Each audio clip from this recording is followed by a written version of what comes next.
இன்றைக்கி சிம்னி செய்கிறது எப்படின்னு பார்க்கலாம். அதுக்கு முதல்ல தேவை வந்து கேழ்வரகு மாவு. அடை தட்டுற பதத்துக்கு வந்து பிசைஞ்சு வச்சுக்கணும் மாவு. அப்புறம் வெல்லம் 1 கப்பு, வேர்க்கடலை வறுத்து பொடிச்சது, எள்ளு வறுத்து பொடிச்சது. இப்போ முதல்ல வந்து கேழ்வரகை அடை மாதிரி தட்டி சுட்டு எடுத்துக்கணும்.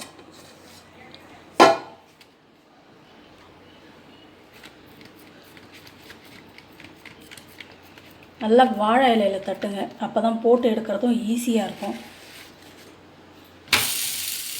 இப்படி போட்டுட்டு இதை எடுத்திங்கன்னா இலை வந்துடும், கையும் சுடாது, ஈஸியாக அடை சுட்டு எடுத்துடலாம்.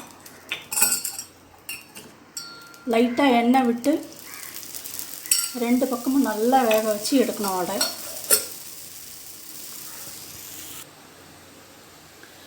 கேழ்வரகு அவ்வளோ சீக்கிரம் வேகாது, அதனால் கொஞ்சம் ஸ்லோ தீயில் வச்சு 2 பக்கமும் நல்லா வேக வச்சு எடுக்கணும். வேக வச்சு எடுத்து நல்லா ஆற விட்டுட்டு சின்ன சின்ன பீஸாக போட்டு மிக்சியில் பொடிச்சிக்கணும்.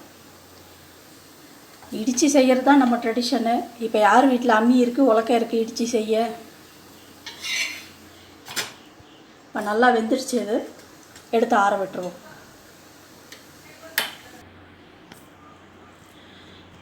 ஆறின கேழ்வரகு அடையை மிக்சியில் போட்டு நல்லா இந்த அளவுக்கு தூள் பண்ணிக்கணும். தூள் பண்ணிவிட்டு இதில் வேணுன்ற வெல்லம், நம்ம எடுத்து வச்சுருக்கிற வெல்லம்,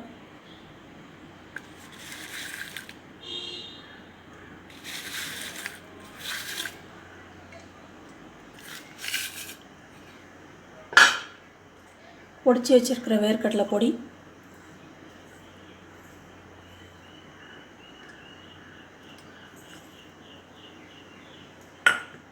வறுத்து பொடிச்சிருக்கிற எள்ளு பொடி,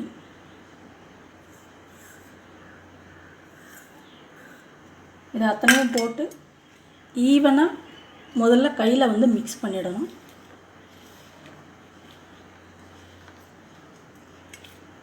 நம்ம இதில் சேர்க்குற கேழ்வரகு, வெல்லம், வேர்க்கடலை, எள்ளு இது எல்லாமே நமக்கு ரொம்பவே நல்லது நம்ம உடம்புக்கு. எந்த சிறுதானியத்திலையும் இல்லாத ஒரு விசேஷம் கேழ்வரகுல மட்டும். இதில் கால்சியம், பாஸ்பரஸ் ரொம்ப அதிகம். வேர்க்கடலையும் எள்ளுலேயும் நல்ல கொலஸ்ட்ரால் இருக்குது, நம்ம உடம்புக்கு தேவையான நல்ல கொலஸ்ட்ரால் இருக்குது. வெல்லத்தில் எல்லாருக்குமே தெரியும் அயன் சத்து இருக்குது. இது அத்தனையும் இந்த ஒரே ஒரு ஸ்நாக்ஸில் நமக்கு கிடச்சிடும். இப்போ இது ஈவனாக மிக்ஸ் பண்ணியாச்சு. இப்போ இதை மறுபடியும் மிக்சியில் போட்டு ஒரு அடி அடித்து எடுத்தோம்னா உருண்டை பிடிக்க ஈஸியாக இருக்கும்.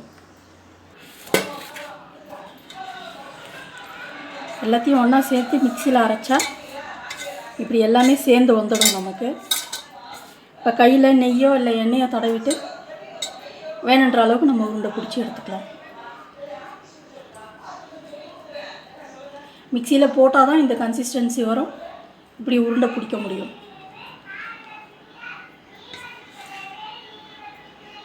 இப்போ சுவையான ஆரோக்கியமான சிம்லி தயார். எனக்கு சுவையான சிம்லி உருண்டை தயார்.